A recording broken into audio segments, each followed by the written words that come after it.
Today we're going to do our change oil of our transmission.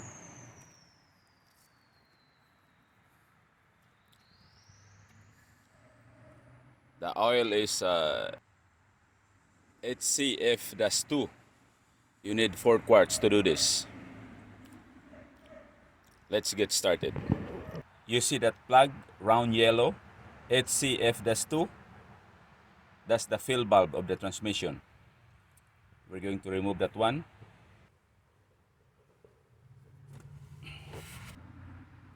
So this is the oil that you need, HCF-2.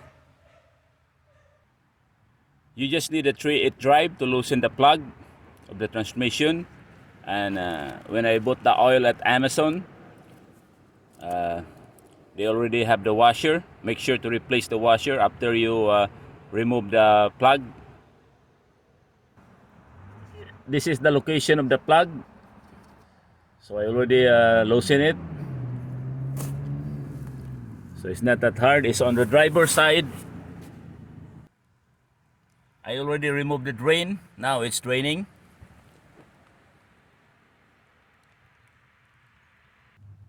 Here's the drain plug. You need to clean this one before you put it back. And don't forget to replace the washer.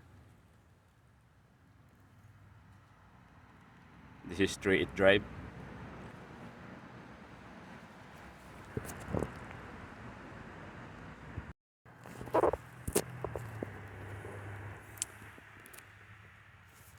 Now it's time to fill.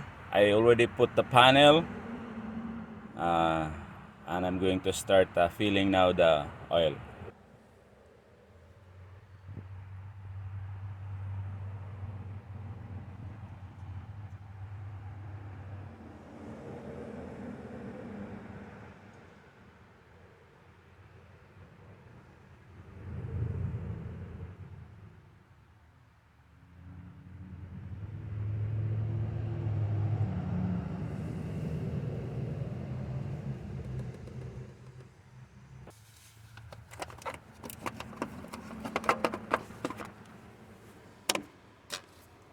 And put it back the plug.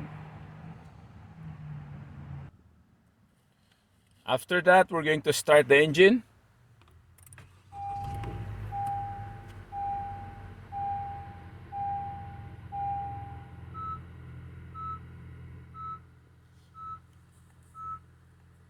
Then engage, reverse. Make sure that the oil will flow to the gear.